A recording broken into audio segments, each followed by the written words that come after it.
نحمده ونستعينه ونستغفره ونعوذ بالله من شرور أنفسنا وسيئات أعمالنا من يهده الله فلا مضل له ومن يضلل فلا هادي له وأشهد أن لا إله إلا الله وحده لا شريك له وأشهد أن محمدا عبده ورسوله اللهم صل على محمد وعلى آل محمد كما صليت على إبراهيم وعلى آل إبراهيم إنك حميد مجيد اللهم بارك على محمد وعلى آل محمد كما باركت على إبراهيم وعلى آل إبراهيم إنك حميد مجيد يا أيها الذين آمنوا اتقوا الله حق تقاته ولا تموتن إلا وأنتم مسلمون يا أيها الناس اتقوا ربكم الذي خلقكم من نفس واحدة وخلق منها زوجها وبث منهما رجالا كثيرا ونساء واتقوا الله الذي تساءلون به والأرحام إن الله كان عليكم رقيبا يا أيها الذين آمنوا اتقوا الله وقولوا قولا سديدا يصلح لكم أعمالكم ويغفر لكم ذنوبكم ومن يطع الله ورسوله فقد فاز فوزا عظيما أما بعد فأعوذ بالله من الشيطان الرجيم اليوم أكملت لكم دينكم وأتممت عليكم نعمتي ورضيت لكم الإسلام دينا صدق اللہ العظیم۔ تمام قسم کی تعریفات اللہ وحدہ لا شریک کے لیے، جس اللہ مالک الملک نے ہمیں دین اسلام جیسی عظیم نعمت عطا فرمائی،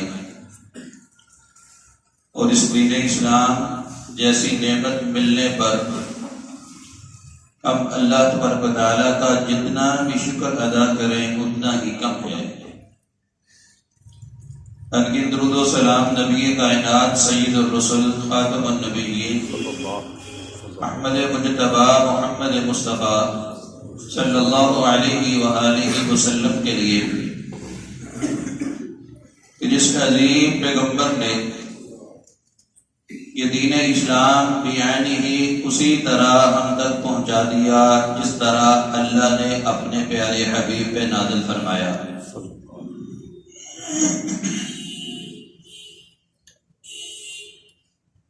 اس عظیم پیغمبر نے حجۃ الوداع کے موقع پر تمام صحابہ کرام کے سامنے یہ اعلان رکھا کہ اے صحابہ کرام کی پاک باز جماعت، مجھے یہ بتلائیے کیا وہ دین جو اللہ نے مجھ پہ نازل فرمایا ہے وہ میں نے آپ لوگوں تک پہنچا دیا ہے؟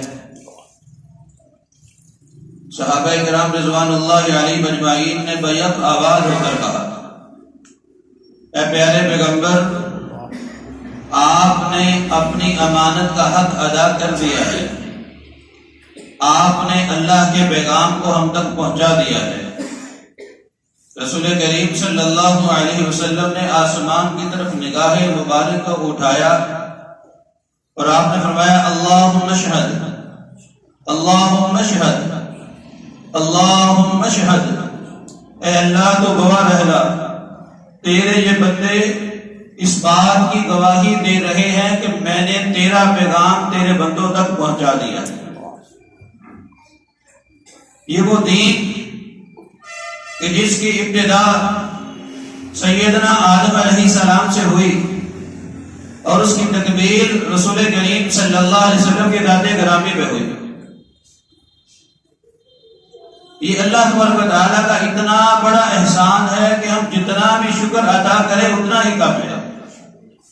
کہ اللہ نے ہمیں اس عظیم پیغمبر کی امت میں سے پیدا فرمایا جو اللہ کا سب سے بڑھ کر محبوب ہے، اور اللہ نے ہمیں وہ امت بنایا ہے جو امت تمام امتوں سے بڑھ کر فضیلت والی ہے، اور یہ وہ امت ہے کہ جس کی اکثریت جنت کے اندر بھی ہوگی، 2/3 اکثریت جنت کے اندر اس امت محمد صلی اللہ علیہ وسلم کی ہوگی۔ اور اس کا بنیادی وصف کیا ہے کہ اللہ تبارک و تعالیٰ نے یہ دین ہم تک پہنچا دیا، اور یہ دین اس امت تک پہنچنے کے بعد اب کوئی اور پیغمبر نہیں ہے، اب کوئی اور امت نہیں ہے، اب قیامت تک یہی امت چلے گی۔ اور یہ اتنا بڑا احسان ہے کہ اس کی قدر و قیمت کا اندازہ آپ اس واقعے سے لگا سکتے ہیں کہ اسلام جس کو مل جائے اس کو دنیا جہان کی کاپی مل جاتی ہے، اور اگر کسی کے پاس اسلام نہیں ہے وہ دنیا جہان کے سارے اچھے کام کر لے، اس کے اس اچھے کام کی اللہ کے ہاں ایک مچھر کے سر کے برابر بھی قدر و قیمت نہیں۔ اللہ تبارک و تعالیٰ ان کے اعمال کو ریت کے ذرات کی طرح ہوا کے اندر اس کو اڑا کے رکھ دیتے ہیں، اللہ کے ہاں کوئی قدر و قیمت نہیں۔ عبداللہ بن جدعان مکہ کے اندر ایک انسان تھا، دنیا جہان کی ہر نیکی وہ کرتا تھا۔ آپ ذرا غور کریں اس زمانے جاہلیت کے اندر کہ جب لوگ اپنی بچیوں کو زندہ درگور کر دیتے تھے، یہ اس وقت جب اس کو اطلاع ملتی کہ فلاں کے ہاں بچی پیدا ہوئی ہے، اس کے گھر چلا جاتا، اس کو جا کے کہتا کہ اپنی بچی مجھے دے دو، میں تمہاری بچی کی پرورش بھی کروں گا، اس کی شادی بھی کروں گا۔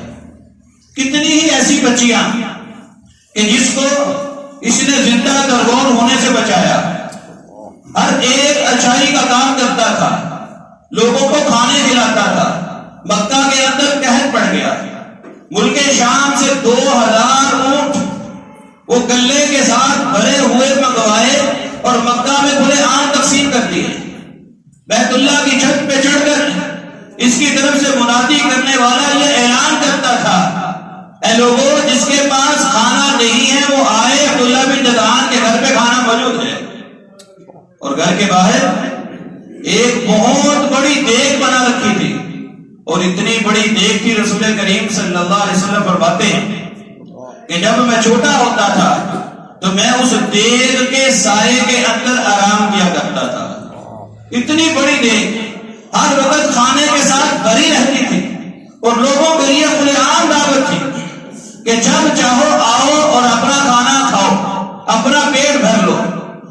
رشتہ داروں کے اوپر خرچ کرتا تھا، غرباء فقراء مساکین پہ خرچ کرتا تھا۔ یہ سارے کے سارے نیکی کے کام کرنے کے باوجود حضرت عائشہ رضی اللہ تعالی عنہا نے پوچھا، اے اللہ کے پیارے پیغمبر صلی اللہ علیہ وسلم، کیا ابن جدعان کی کوئی نیکی اس کی اللہ کے ہاں کوئی قدر و قیمت نہیں ہوگی؟ رسول کریم صلی اللہ علیہ وسلم نے فرمایا، عائشہ نے اللہ کے ہاں اس کی کسی نیکی کی کوئی قدر و قیمت نہیں ہے۔ اس کی وجہ کیا ہے کہ اس نے اپنی زندگی میں کبھی ایک بار بھی یہ بات نہیں کہی، رب اغفر لی خطیئتی یوم الدین، اللہ کی ذات پہ ایمان نہیں لایا، دائرہ اسلام کے اندر داخل ہوا ہی نہیں ہے، اس لیے جو مرضی عمل کر لے اللہ کے اس کے عمل کی کوئی پرواہ نہیں۔ دین اسلام اتنی بڑی نعمت ہے، اور آپ یقین جان لیجیے دنیا کے اندر جتنی خرافات ہیں، اگر ہم ان خرافات کے بارے میں جانیں تو ہمیں پتہ چلے گا کہ اسلام یہ بہت بڑی نعمت ہے۔ یہ اللہ نے جو ہم کو ماں کی گود کے اندر یہ دین عطا فرما دیا، اس پہ ہم اللہ کا جتنا شکر ادا کریں اتنا کم ہے۔ یہ اتنی عظیم نعمت ہے، اگر ہم دنیا کی خرافات کو دیکھتے ہیں تو پھر ہمیں اس دین اسلام کی قدر و منزلت کا احساس ہوتا ہے۔ آپ ذرا غور کریں، یہ وہ تھی کہ جب کوئی انسان اس دنیا سے چلا جاتا ہے، دنیا میں رہنے کی بات نہیں ہے، بلکہ جب دنیا سے چلا جاتا ہے، جب وہ میت ہے، اس کے اندر روح باقی نہیں رہی، اس دین اسلام میں اس کا بھی اکرام موجود ہے۔ رسول کریم صلی اللہ علیہ وسلم نے ارشاد فرمایا کہ میت کے جسم کو کاٹنا وہ ایسے ہی ہے جیسے تم زندہ کے جسم کو کاٹتے ہو۔ میت کو نقصان پہنچانا ایسے ہے جیسے تم زندہ کو نقصان پہنچاتے ہو۔ تو یہ دین اسلام اس کی قدر و منزلت کا اندازہ لگائیے کہ وہ انسان مر چکا ہے دنیا کے اندر، اب اس کا رول ختم ہو چکا ہے، لیکن اس کے باوجود شریعت کا حکم کیا ہے کہ تم اس کو اچھی طرح غسل دو، ایک اچھا کفن پہناؤ، پھر کندھوں کے اوپر سوار کر کے تم قبرستان کے اندر چھوڑ کے آؤ، وہاں پر اس کے لیے دعائیں استغفار کرو، جب قبر کے اندر رکھو تو وہاں پر بھی اس کو قبر پہ رکھنے کے بعد اس کے لیے ثابت قدمی کی دعا کرو۔ یہ دین اسلام ہے کہ جس نے میت کا یہ اکرام سکھلایا۔ اور دوسرے ادیان کے اندر آپ جانتے ہیں ہندو کیا کرتے ہیں؟ جب کوئی انسان مر جاتا ہے ہندو کیا کرتے ہیں؟ لکڑیوں کے ساتھ باندھ کر اس کو آگ کے اندر جلا دیا جاتا ہے۔ جب میت اکڑ جاتی ہے اس کا سر اوپر کو اٹھتا ہے، پھر اس کو ڈنڈے مار مار کر پھر نیچے کرتے ہیں۔ جب وہ جل کے راکھ ہو جاتا ہے پھر اس کی راکھ کو پانی کے اندر بہا دیتے ہیں۔ اور اس سے آگے بڑھیے، یہ پارسی لوگ جو ہے، یہ ملک پاکستان کے اندر بھی لوگ موجود ہیں اور دنیا کے دیگر ممالک کے اندر پارسی کیا کرتے ہیں؟ ایک اسٹیڈیم نما انہوں نے اپنی عمارتیں بنا رکھی، مسلمانوں کے قبرستان ہے کہ جہاں پہ ہم گزرتے آتے جاتے ان کے لیے سلامتی کی دعائیں کرتے ہیں، اور انہوں نے اس طرح قبرستان بنا رکھا ہے اور وہاں پہ ایک گہرا کنواں بنایا۔ اس گہرے کنویں کے اندر انہوں نے 5 نکیلے بانس لگائے ہوئے، جب ان کا کوئی مر جاتا ہے میت کو پکڑتے ہیں اس کنویں کے اندر پھینک دیتے ہیں، اور وہاں کے انہوں نے گدھوں کو چھوڑا ہوا جہاں پہ گدھیں رہتی ہیں، اور اس کنویں کے اندر وہ گدھیں جاتی ہیں اور اس میت کو اس لاش کو نوچتی ہیں، اور اس کنویں کے اندر وہ ہڈیوں کا ایک بہت بڑا جو ہے وہ عمارت تعمیر ہونے کو، جو مر جاتا ہے اس کے جسم کو نوچ لیا جاتا ہے اور ہڈیوں کا ڈھانچہ باقی رہ جاتا ہے۔ آپ ذرا غور کریں کہ دیگر مذاہب کے اندر میت کے ساتھ کیا کیا جاتا ہے۔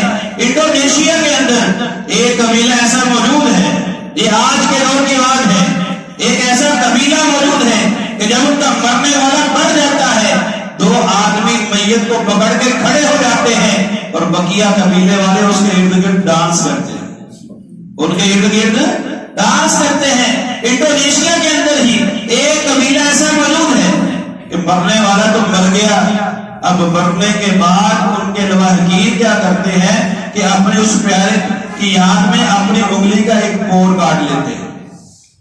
یہ میرا بیٹا دنیا سے کیا انگلی کا پور کاٹ لیا، جب انگلی کو دیکھیں گی تو بیٹے کی یاد آئے گی، پھر دوسرا کیا دوسرے پور کو کاٹ لیا۔ کئی ایسی خواتین ہیں، تصاویر موجود ہیں کہ ان کے ہاتھوں کی 10 انگلیاں کے پور کٹے ہوئے۔ آپ ذرا اندازہ لگائیں اسلام کی قدر و قیمت کا کہ اللہ نے ہمیں انسانی کی ساری خرابات سے محفوظ فرما دیا۔ یہ دین اسلام اتنی بڑی نعمت ہے، اور اللہ تبارک و تعالیٰ نے اس بارے میں کیا فرمایا؟ ما جعل علیکم فی الدین من حرج، اللہ تبارک و تعالیٰ نے آپ کے لیے دین میں تنگی رکھی ہی نہیں ہے۔ یرید اللہ بکم اليسر ولا یرید بکم العسر، اللہ تمہارے لیے آسانی کا ارادہ رکھتے ہیں، اللہ تمہیں مشکلات کے اندر گرفتار نہیں کرتے۔ اور رسول اللہ صلی اللہ علیہ وسلم نے کیا فرمایا؟ یسرا ولا تعسرا، اے لوگوں کے لیے آسانیاں بیان کیا کرو، لوگوں کے لیے مشکلات پیدا نہ کرو۔ یہ دین اسلام ہے کہ جس کے اندر اللہ تبارک و تعالیٰ نے ہم کو یہ عظیم نعمتیں عطا فرمائی۔ رسول اللہ صلی اللہ علیہ وسلم نے ارشاد فرمایا ان الدین یسر ولن یشاد الدین احد الا غلبہ، اے لوگوں دین بہت ہی آسان ہے، دین بہت ہی آسان ہے، اور اگر کوئی انسان دین کے اندر خرابات کو جنم دیتا ہے، اگر کوئی انسان دین کے اندر مشکلات کا خود شکار ہوتا ہے تو یہ دین اس کے اوپر غالب آ جاتا ہے، دین اس کے اوپر غالب آ جاتا ہے۔ آپ ذرا اندازہ لگائیں کہ اسلام کے اندر یہ حکم موجود ہے کہ جب کوئی انسان مر جائے اس کے گھر والوں کو کھانا کھلایا جائے، ان کے گھر والوں کو کھانا کھلایا جائے۔ کیوں؟ ان کو ایک صدمہ پہنچا ہے، وہ گھر کے اندر وہ کھانا نہیں پکا سکتے۔ لیکن آج ہم نے کیا کیا؟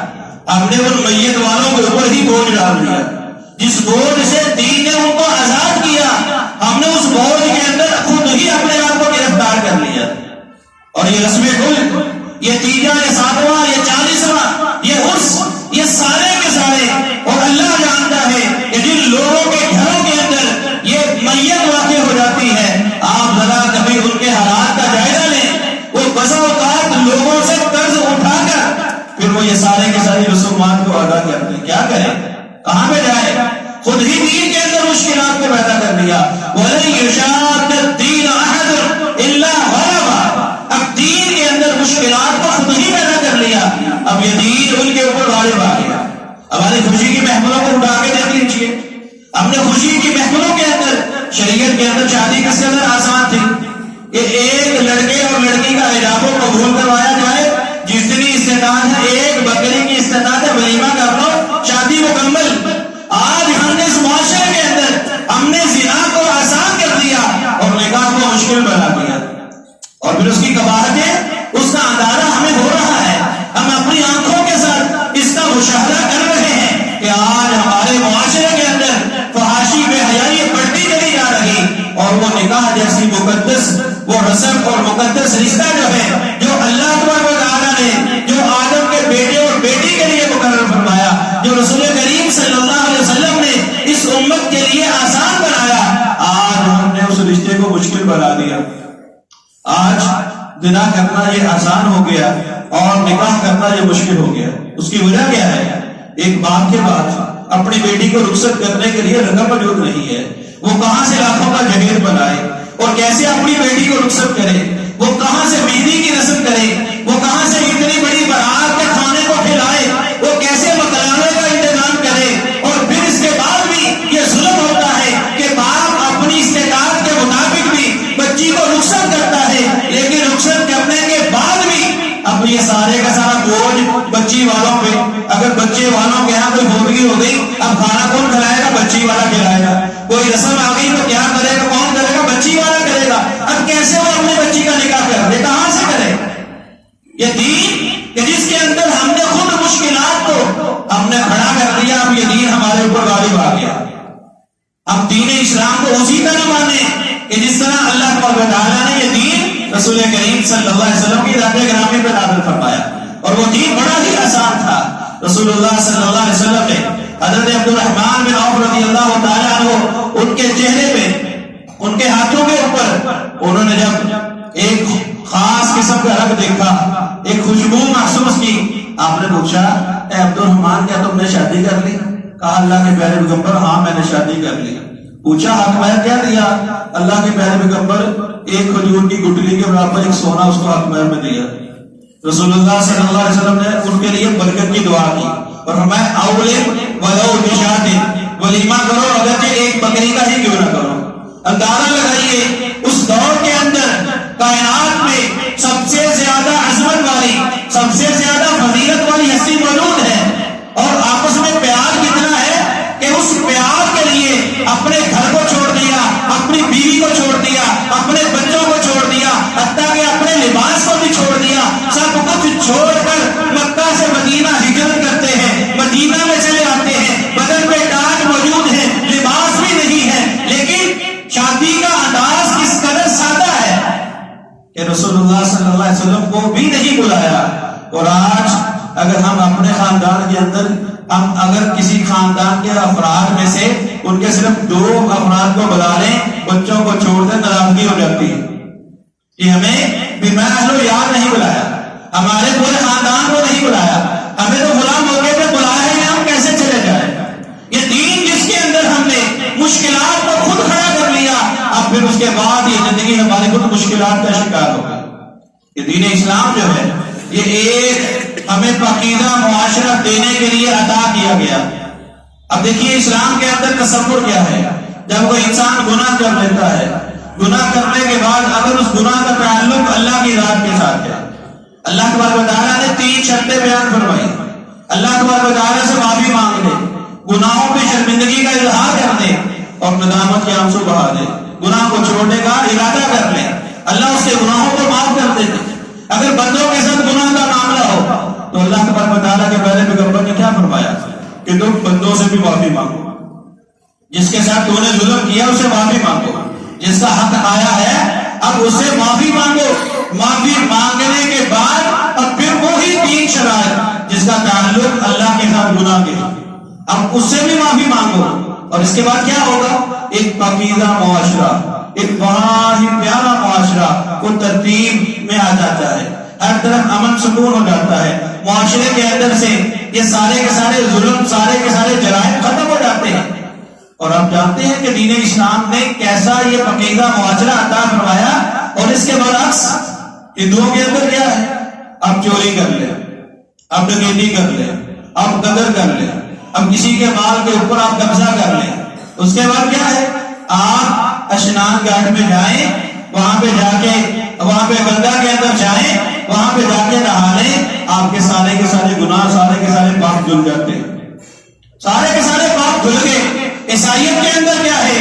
آپ نے جتنے ظلم کیے کر لیے، جو دنیا جہان کا ظلم تھا سارا کر لیا، اب کیا ہے؟ پوپ کے پاس چلے جائیں، پادری کے پاس چلے جائیں، اور پادری کے پاس جا کر اب پادری کو راضی کر لیں، اب پادری آپ کے اوپر ہاتھ پھیرتا ہے اور آپ کے سارے گناہوں کو وہ صاف کر دیا جاتا ہے۔ اسلام معاشرے سے برائی کو ختم کرتا ہے، لیکن آج ہم نے اس معاشرے کے اندر مزید برائیوں کو جنم دینے کے لیے ہم نے بھی وہی کام کرنے شروع کر دیے کہ ہم جو چاہے کریں، جس کا چاہے مال ہڑپ کر لیں، بہنوں کی وراثت پہ، بھائیوں کی وراثت پہ ہم قبضہ کر لیں، ہم جھوٹی قسمیں کھا کے ہم حرام کاروبار کرتے چلے جائیں، دنیا جہان کے گناہوں کے کام کرنے کے بعد ہم کیا ہے؟ اپنے پیر کے پاس چلے جائیں، ہم ولی کے پاس چلے جائیں، سال کے بعد پیر کو اپنے گھر کے اندر بلا لیں، یا سال کے بعد کسی کا عرس کر لیں، ہمارے سارے کے سارے پاپ دھل جاتے ہیں۔ ہم جو چاہے کرتے تھے، کتنے ہی لوگ ایسے ہیں جو سال کے بعد یہ پاکستان کے اندر ہی ایک بازار میں شرکت کے لیے جاتے ہیں، اور وہاں پر وہ سارے کے سارے چکر لگانے کے بعد وہ یہ سمجھتے ہیں کہ ہم ہر قسم کے گناہوں سے پاک ہو گئے، ہم ہر قسم کے جو سیاہ کرتوتیں تھی ہماری وہ ساری کی ساری کھل گئی، اب جو چاہے کرے۔ کیا ہم نے کبھی ان کو دیکھا ہے کہ وہ نماز کے لیے مسجد میں آتے ہوں، یا رمضان میں روزے رکھتے ہوں، یا ان کے پاس مال موجود ہے وہ بیت اللہ میں حج کے لیے جاتے ہوں، یا برا باپ فقراء کی وہ امداد کرتے ہیں؟ یہ دین اسلام جو اتنا پاکیزہ تھی، اس قدر عالی شان دین اللہ نے ہم کو عطا فرمایا، آج ہم مسلمان ہی اس کی قدر و قیمت کا اندازہ نہیں رکھتے۔ یہ کتنی بڑی نعمت اللہ نے ہم کو ماں کی گود کے اندر عطا فرما دی، اور آج ہم نے یہ سمجھ لیا جو چاہے کرے، بس اپنے بزرگ کو راضی کر دیں تو ہمارا یہ معاملہ، ہمارا بیڑا پار ہے۔ اتنے ہی واقعات ایسے ہیں کہ لوگ یہ سمجھتے ہیں کہ میں فلاں طریقت کے ساتھ بیعت رکھتا ہوں، اب وہ فلاں بزرگ صاحب نے اللہ سے وعدہ لیا ہوا، میرا کوئی بھی مرید جو ہے بغیر توبہ کے نہیں مرے گا، اب جو چاہے وہ کرتا رہے، قبر کے اندر حساب کتاب کا معاملہ نہیں ہوگا، جو چاہے کرتا رہے۔ کیا اسلام کے اندر یہی تصور ہے؟ کیا یہ دین اسلام اتنی بڑی نعمت ہے؟ یہ اس دین اسلام کے اندر یہی سکھلایا گیا؟ رسول کریم صلی اللہ علیہ وسلم کی ذات گرامی اس کائنات میں سب سے زیادہ بڑھ کر افضل، اور اللہ کے ہاں سب سے بڑا مقام و مرتبہ کسی کا ہے تو رسول کریم صلی اللہ علیہ وسلم کی ذات گرامی کا۔ اور آپ صلی اللہ علیہ وسلم نے کیا فرمایا؟ کس کے لیے فرمایا؟ وہ کوئی اور نہیں۔ آج تو ہم لوگوں کی باتوں میں یقین رکھتے ہیں، کسی اور کو نہیں، اپنی لختے جگر کو کہ جب وہ گھر آتی تھی آپ اس کو استقبال کے لیے کھڑے ہو جاتے تھے، آپ اس کی پیشانی میں پیار کیا کرتے تھے، اس کو اپنی جگہ پہ بٹھایا کرتے تھے، وہ کوئی اور نہیں، سیدہ فاطمہ الزہراء رضی اللہ تعالی عنہا۔ اب اس سے بڑھ کے نسبت کیا ہو سکتی ہے؟ دنیا جہان کی نسبتیں ختم ہو جائیں گی، لیکن رسول اللہ صلی اللہ علیہ وسلم کی نسبت کبھی ختم نہیں ہوگی۔ رسول اللہ صلی اللہ علیہ وسلم کی نسبت کبھی ختم نہیں ہوگی۔ اس پاکیزہ دین کے اندر رسول اللہ صلی اللہ علیہ وسلم ہم کو کیا سکھلایا؟ آپ نے حضرت فاطمہ رضی اللہ تعالیٰ عنہ سے فرمایا، اے فاطمہ دنیا میں مجھ سے جو مانگنا ہے مانگ لو، کل قیامت کے دن میں تمہارے کسی کام نہیں آ سکتا۔ دنیا میں مانگ لو جو مانگنا ہے، دنیا میں کل قیامت کے دن میں تمہارے کسی کام نہیں آؤں۔ آج ہم نے اسلام کا غلط تصور جو ہے وہ لوگوں کے ذہنوں میں بٹھا دیا، اور اسلام کا وہ پاکیزہ تصور جو اللہ نے رسول اللہ صلی اللہ علیہ وسلم پہ نازل فرمایا، آج ہم اس تصور کو بھول کے یہ امت خرابات کے اندر کھو گئی۔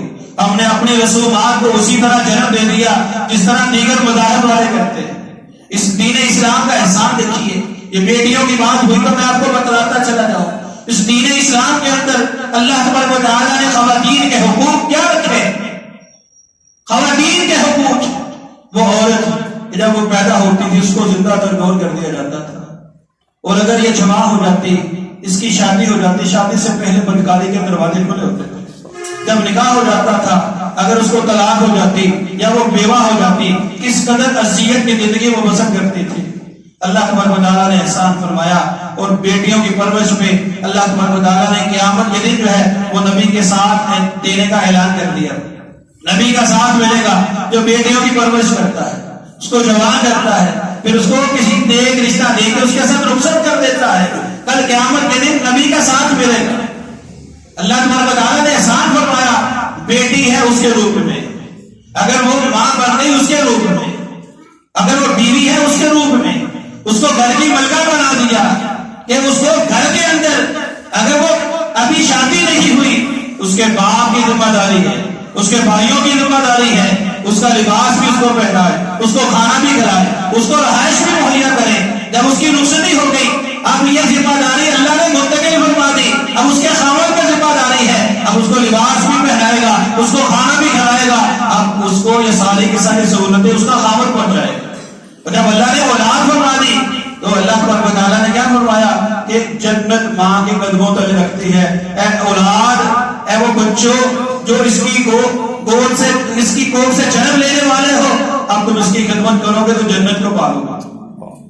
آج مجھے وہ واقعہ یاد آ گیا، سعودی عرب کے اندر، ریاض کے اندر کیسا یہ عظیم الشان قسم کا مقدمہ عدالت کے اندر. آج ہماری عدالتوں میں مقدمات جو ہوتے ہیں، کبھی آپ نے دیکھا اس کے اندر جھگڑے کیا ہوتے ہیں؟ وہ جھگڑے یہ ہیں کہ اس نے فلاں کی وراثت میں قبضہ کر لیا، اس نے فلاں کے مال کو ہڑپ کر لیا. یہ فلاں جرم کے اندر یہ مقدمہ چل رہا، اور اس عدالت کے اندر مقدمہ کیا ہے؟ مقدمہ یہ ہے کہ ایک 80 سالہ بزرگ ہے اور ایک 60 سالہ بزرگ ہے، دونوں آپس میں سگے بھائی ہیں، اور مقدمہ کیا ہے؟ مقدمہ یہ ہے چھوٹے بھائی نے مقدمہ کیا ہوا، اور مقدمہ چلتے چلتے نچلی عدالتوں سے ہائی کورٹ تک پہنچا ہوا، اور وہ مقدمے کا فیصلہ نہیں ہو رہا. اور وہ مقدمہ کیا ہے؟ چھوٹے بھائی نے مقدمہ کیا ہوا کہ یہ بڑا میرا بھائی جو ہے یہ بوڑھا ہو چکا، اور اس کے پاس ابھی تک ماں ہے، ابھی تک یہ ماں کی تربیت کرتا ہے، ماں کی پرورش کرتا ہے، ابھی تک ماں کو سنبھالے ہوئے میں یہ عدالت سے استدعا کرتا ہوں کہ اب یہ بوڑھا ہو چکا ہے، اب یہ ماں کو سنبھالنے میں قدرت نہیں رکھتا. میں عدالت سے التجا کرتا ہوں کہ اس کو کہا جائے کہ اب وہ بقیہ عمر جو ہے وہ مجھے ماں کی خدمت کرنے کی وہ سعادت ملنی چاہیے. یہ اسلام ہے، یہ عظیم الشان قسم کا دین ہے. اور دیگر مذاہب کے اندر کیا ہوتا ہے؟ جب کوئی ماں بوڑھی ہو گئی، جب باپ بوڑھا ہوا، اب اس کو اولڈ ہومز کے اندر چھوڑو، اب اس کا رول ختم، اب اس کا کردار ختم ہے. کیا یہ ہوتا نہیں؟ پاکستان کے اندر اولڈ ہاؤس تعمیر نہیں ہو رہے، اس معاشرے کی نکالی کرتے ہوئے جو معاشرہ خود تباہی اور بربادی سے دوچار ہو چکا. اب یہ مقدمہ عدالت کے اندر، اب جج یہ چاہتا ہے، بڑا عجیب قسم کا مقدمہ ہے، اس کے اندر کوئی قانون بھی موجود نہیں ہے. اب وہ بڑا پریشان ہے، وہ اس کا فیصلہ کرے تو کرے کیسے؟ اس نے بڑی کوشش کی پیچے ہو جائے. اس نے کہا ایسے کرو، 15 دن ایک رکھ لے، 15 دن دوسرا رکھ لے، ماں کی خدمت کر لو. آج یہاں پہ وہ کتنے بدقسمت قسم کے ماں اور باپ ہیں کہ جن کے 5-5 6-6 بچے ہوتے ہیں، لیکن وہاں پہ باریاں لگائی ہوئی، وہ ماں کو اپنے گھر میں سنبھال بھی نہیں سکتے کہ میں 3 دن سے زیادہ نہیں سنبھال سکتا، 3 دن کے بعد تمہاری باری، 3 دن کے بعد تمہاری باری. وہ بوڑھے ماں باپ بچارے اس عمر میں کہ جن بچوں کے لیے انہوں نے اپنی ساری کی ساری جوانیاں برباد کر دی، اب وہ کیا کرتے ہیں؟ اب در بدر کی ٹھوکریں کھا رہے، کبھی کسی کے گھر، کبھی کسی کے گھر، کبھی کسی کے گھر. تو وہاں پہ جج کہہ رہا ہے کہ تم 15 دن بڑا سنبھال لے، 15 دن چھوٹا سنبھال لے. اب وہ بڑا جس کے پاس ماں ہے وہ کہتا ہے اللہ کی قسم جج صاحب آپ 15 دن کہتے ہیں، میں 15 منٹ کے لیے بھی اپنی ماں کو چھوڑنے کے لیے تیار نہیں، 15 منٹ بھی نہیں چھوڑ سکتا، آپ 15 دن کی بات کرتے ہیں. اب وہ چھوٹا کہتا ہے جج صاحب یہ بوڑھا ہو چکا، ساری زندگی اس نے مقامی ماں کی خدمت کرتے ہوئے، اب یہ اکیلا ہی جنت تو آپ اپنے لیے حاصل کرتے، مجھے بھی جنت چاہیے، میں ماں کی خدمت کرنا چاہتا ہوں. فیصلہ نہیں ہو رہا. اب جج نے کیا کیا, وہ کافی کوشش کی, پیچا کوئی نہیں ہوا, اس نے بوڑھی ماں کو عدالت میں بلا لیا. وہ نحیف سی, کمزور سی ماں, بہت ہی کم بدنبیر شہر کے اوپر عدالت میں پہنچی. جج نے کہا کہ یہ معاملہ ہے, دونوں بچے کیسی اس کی تربیت کی ہے تو نے؟ میرے پاس بڑے بڑے کیس آتے ہیں, لوگ تو ماں باپ کو سنبھالنے کے لیے تیار نہیں ہوتے, لیکن تو نے کیسی تربیت کر دی, دونوں جگہ رہیں کہ تجھے کون رکھے گا؟ اب تم ہی فیصلہ کر دو کہ تم کس کے پاس رہنا چاہتی ہو. وہ ماں کہنے لگی, اے جج صاحب مجھے اس آزمائش میں مت ڈالیے, میرے لیے دونوں بچے برابر ہیں. میں اگر چھوٹے کے پاس جانے کا اعلان کروں تو پھر میں بڑے بیٹے کے دل کو نہیں توڑ سکتی, تو میں بڑے کے پاس رہوں تو چھوٹے کے دل کو نہیں توڑ سکتی. جج صاحب یہ فیصلے کا اختیار تمہارے پاس. جج کہنے لگا اگر یہ فیصلے کا اختیار میرے پاس ہے تو پھر یہ میں فیصلہ کرتا ہوں کہ چونکہ اس نے, یہ بڑے بزرگ نے جس کی عمر 80 سال ہے, اس نے اپنی ماں کی خدمت کرتے کرتے بوڑھا ہو چکا ہے. اب میرا فیصلہ یہ ہے کہ اب یہ ماں جو ہے یہ چھوٹے کے پاس رہے گی, ماں چھوٹے کے پاس رہے گی, تاکہ اب یہ بھی اپنی ماں کی خدمت کر سکے. اس بوڑھے کے آنسو اخبارات کی زینت بن کے وہ دھاڑے مار مار کے رونے لگا کہ ہائے میرا بڑھاپا, کہ جس بڑھاپے نے مجھ سے میری ماں کو چھین لیا. یہ وہ دین اسلام ہے کہ جس کے اندر ماں کی خدمت کے بارے میں, اس عورت کے حقوق کے بارے میں کیا بتلایا گیا. آج یورپ کے اندر, ہندوستان کے اندر جو ہے وہ عورتیں, خواتین جو ہے وہ حجاب کی جنگ لڑ رہی ہیں, اور آج ملک پاکستان کے اندر جو ہے ہماری وہ مسلمان خواتین جو اپنے آپ کو مسلمان کہلاتی ہیں, ابھی آپ آج مارچ کو دیکھیں گے کہ وہ خواتین مارچ کے نام پہ بے حیائی کے کلچر کو فروغ دینے کے لیے سڑکوں کی محنت بنے گی.